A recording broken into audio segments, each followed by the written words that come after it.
ప్రత్యేక కార్యాచరణతో కథన రంగంలోకి బీజేపీ వెళ్తున్నట్లే తెలుస్తుంది.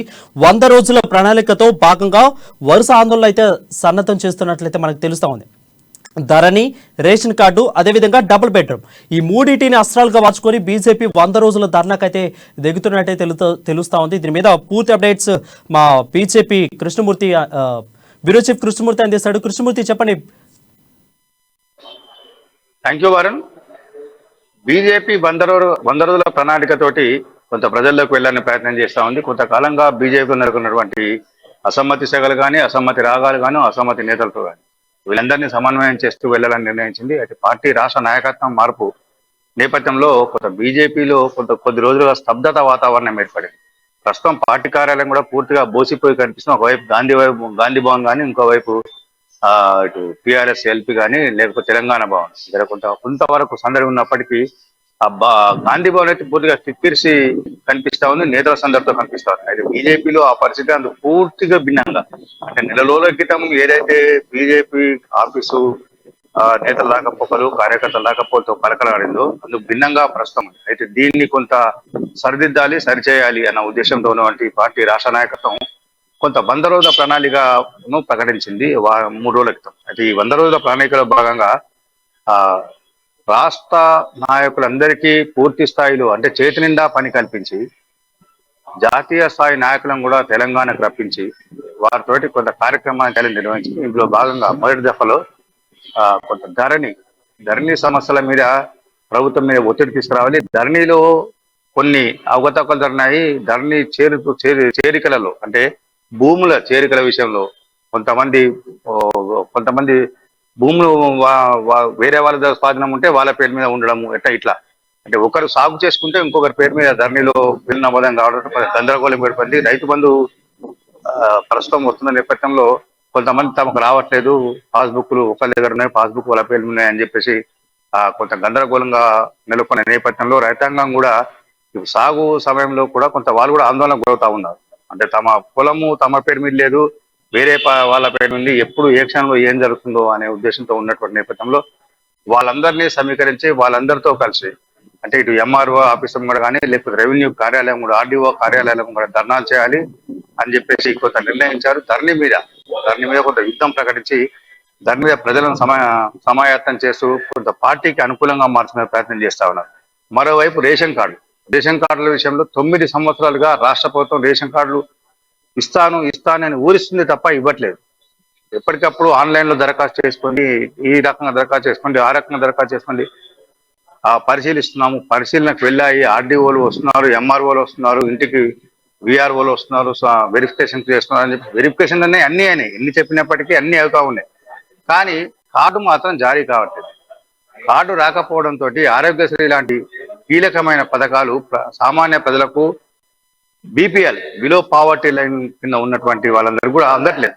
దీంతో కొంత గందరగోళ పరిస్థితి నెలకొంది. రేషన్ కార్డుల విషయంలో ఇటు రెవెన్యూ మంత్రి కానీ, ఇటు ఆర్థిక మంత్రి అనేక సందర్భాల్లో డేట్లు పెట్టారు. అనేక సందర్భాల్లో 15 రోజుల్లో స్టార్ట్ అవుతున్నాయి, 2 రోజుల్లో స్టార్ట్ అవుతున్నాయి, 2 నెలల్లో స్టార్ట్ అవుతున్నాయి, కంప్లీట్ చేస్తాము, తిరుగుతా ఉన్నాం, ఏర్పాట్లు అయిపోయినాయని చెప్పినప్పటికీ ఎక్కడ కూడా కొత్త రేషన్ కార్డులు అందలేదు.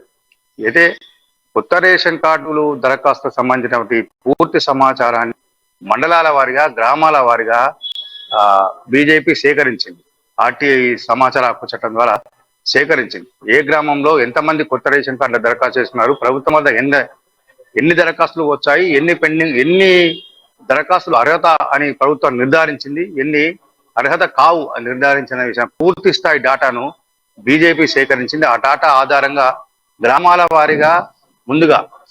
వారిగా కొంత కార్యాచరణ, ఆందోళన కార్యక్రమాలు చేపట్టి, అంటే అక్కడ ఉన్నటువంటి విఆర్ఓ కానీ, గ్రామ పంచాయతీ కార్యాలయం కూడా కానీ, రేషన్ షాపుల వద్ద కొంత ఆందోళన నిర్వహించి, ఆ తర్వాత మండలాల వారిగా, ఆ తర్వాత జిల్లాల వారిగా వెళ్ళాలి, ఆ తర్వాత రాష్ట్ర స్థాయిలో పెద్ద ఎత్తున ఒక ఆందోళన కార్యక్రమం చేపట్టామని నిర్ణయించారు. ఇక 3వ అంశము డబుల్ బెడ్రూమ్ ఇల్లు. డబుల్ బెడ్రూమ్ల ఇల్లు అనేది బీఆర్ఎస్ ప్రభుత్వానికి ఒక పెట్టుబడి, అది మూల పెట్టుబడిగా చెప్పొచ్చు. బీఆర్ఎస్ అధికారంలోకి రావడానికి డబుల్ బెడ్రూమ్ కూడా కారణం. స్థానిక సంస్థల ఎన్నికల్లో కానీ, మిగతా లోక్సభ, అసెంబ్లీ ఎన్నికల్లో కానీ ఈ డబుల్ బెడ్రూమ్ ఇల్లు అయితే కృష్ణమూర్తి చూసుకున్నట్లయితే 100 రోజుల ప్రణాళిక అంటే దాదాపు 100 రోజులు, ఇటు చూస్తే ఎన్నికలకు 3 నెలలు. అంటే మనం చూసుకున్నట్లయితే జేపీ నడ్డా సభలో కూడా ప్రజలు కానీ అటు నాయకులు కానీ అంతగా మొగ్గు చూపే పరిస్థితి.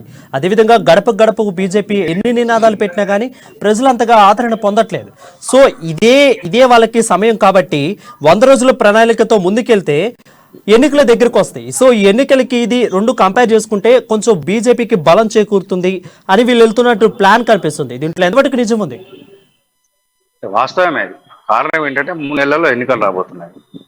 ఇప్పుడున్న పరిస్థితుల్లో బీజేపీలో నెలకొన్నటువంటి గందరగోళ పరిస్థితులు, శ్రేణుల్లో అయోమయ పరిస్థితులు ఉన్నాయి. ఎన్నటి వరకు ఒక జోస్తో వెళ్ళిన శ్రేణులన్నీ కూడా ఆలాసడంగా రాష్ట్ర అధ్యక్షుడి మార్పుతోటి కొంతవరకు చతికిల పడిపోయి, అంటే వాళ్ళందరినీ మరోసారి వారిలో పునరుత్తేజం కలిగించి పార్టీ పట్ల విశ్వాసం కల్పించే విధంగా, ప్రభుత్వం పట్ల వ్యతిరేకత ఉంది ఇంకా అని చెప్పి ప్రజల్లో నిరూపించేందుకు ఈ కార్యక్రమాలు చేపట్టింది అనేది వాస్తవం. దాంట్లో ఎటువంటి సందేహం లేదు. అయితే ఇక్కడ ఉన్నటువంటి సమస్య ఏంటంటే నాయకులు జిల్లాల వారిగా ఎవరికైతే బాధ్యత చెప్పారో వారు సరిగా వాళ్ళతో, అంటే జిల్లా నాయకత్వం కానీ జిల్లాలో కింది స్థాయి శ్రేణులతో కానీ వారు కొంత సమన్వయం చేయట్లేదని చెప్పేసి ఆ పార్టీలో కొంత చర్చలు అవుతా ఉన్నారు. అంటే దీనికి సంబంధించి అంటే జిల్లాల వారిగా ఆందోళన కార్యక్రమాలు ఇచ్చినప్పుడు ఏ జిల్లాకు ఏ నాయకుని బాధ్యతలో ఆ జిల్లాలనే మకాం వేసి ఆందోళన కార్యక్రమాలను పూర్తి స్థాయిలో విజయవంతం చేసేందుకు ఆయన ఆ స్థానిక జిల్లా నాయకత్వంతో కలిసి ఆయన పనిచేయాల్సి ఉంటుంది. స్థానిక జిల్లా నాయకత్వాన్ని ఎప్పటికప్పుడు అప్రమత్తం చేస్తూ జిల్లా నాయకత్వంతో సమన్వయం చేసుకుంటూ పార్టీ శ్రేణులను కొంత ప్రభుత్వ వ్యతిరేకత మీద పోరాడేందుకు సమాయత్తం చేయాల్సిన అవసరం ఉంది. కానీ కొంతమంది నాయకులు జిల్లాలో ఉండకుండా హైదరాబాద్ లోనే ఉంటూ రోజు రాష్ట్ర పార్టీ కార్యాలయానికి వస్తూ తామేదో చేస్తున్నాం, తామేదో మొత్తం మీద విజయవంతం చేయబోతున్నాం అని చెప్పడం, చిట్ట చివరి క్షయంలో ఏదో ఒకరితోటి దాన్ని ఫెయిల్ అయ్యే విధంగా చేయడంతో కొంత పార్టీ నాయకత్వం, రాష్ట్ర నాయకత్వం కూడా ఈ విషయంలో కొంత ఈసారి ఖచ్చితంగా జిల్లాలకు ఎవరైతే బాధ్యులుగా అప్పచెప్పారో వాళ్ళు జిల్లాలోనే ఉండాలి, జిల్లాలోనే ముఖం వేయాలి. వాళ్ళ నియోజకవర్గంలో కానీ వాళ్ళ ఇంట్లో కానీ లేదంటే రాష్ట్ర పార్టీ కార్యాలయంలో వాళ్ళు ఎప్పుడు కనబడకూడదు. జిల్లాలోనే ఉండాలి. జిల్లాలోనే జిల్లా అధ్యక్షులతోటి, జిల్లా కార్యవర్గంతో, జిల్లా సభ్యులతోటి, జిల్లా శ్రేణులతోటి, అక్కడ మండల అధ్యక్షులు, మండల పార్టీ నాయకులు వాళ్ళతో మాత్రమే పనిచేయాలి, వాళ్ళతో మాత్రమే కలిసి ఉండాలి అనేది ఈసారి ఖచ్చితంగా అమలు చేయాలి. అందుకు సంబంధించిన వ్యవహారం చేయాలని చెప్పేసి నిర్ణయిస్తున్నాం. ఇందులో భాగంగానే రేషన్ కార్డులు, డబుల్ బెడ్రూమ్ లో ఇళ్ల సంబంధించి ఇప్పటికీ ఇంకా రాష్ట్ర ప్రభుత్వం డబుల్ బెడ్రూమ్ లో ఇళ్లకు సంబంధించిన దరఖాస్తులు తీసుకుంటా ఉన్నాయి.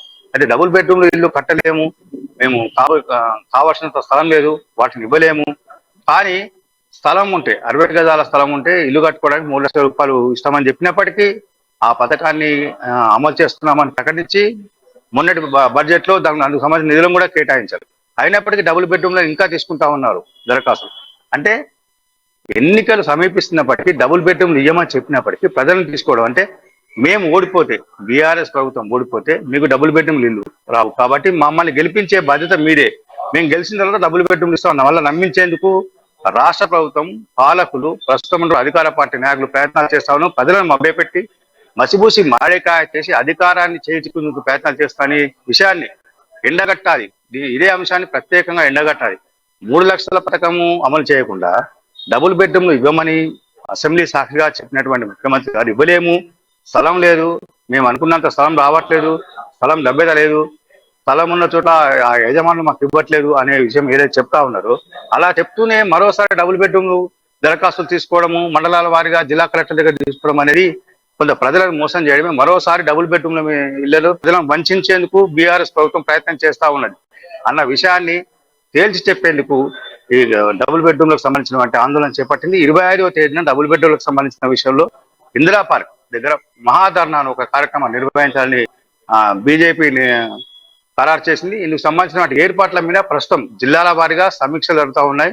ఏ జిల్లాలో ఎన్ని డబుల్ బెడ్రూమ్లు అందుబాటులోకి వచ్చాయి, ఎన్ని డబుల్ బెడ్రూమ్ ప్రభుత్వం లబ్ధిదారులకు అందించింది, ఎన్ని డబుల్ బెడ్రూమ్లకు సంబంధించిన లబ్ధిదారులు దరఖాస్తు చేస్తున్నారు, దాంట్లో రాష్ట్ర ప్రభుత్వం ఎన్ని దరఖాస్తులను పరిశీలించింది, ఆ పరిశీలన దరఖాస్తులో ఎంతమంది అర్హత పొంది ఉన్నారు, మిగిలిన వాళ్ళకు సమాచారం ఇచ్చారా ఇవ్వలేదు, మీరు అర్హులు కాదు, మీరు డబుల్ బెడ్రూమ్ పెట్టుకున్నారు, మీరు అర్హులు కాదు, అర్హులు కాకపోవడానికి కారణాలు ఇవి అని వాళ్ళకి ఏమైనా చెప్పారా అనే విషయంలో ఇప్పటికే వివరాలు సేకరించినటువంటి బీజేపీ రాష్ట్ర నాయకత్వం అందుకు సంబంధించి ఆయా జిల్లాలకు సమాచారం కూడా చేరవేస్తా ఉన్నది.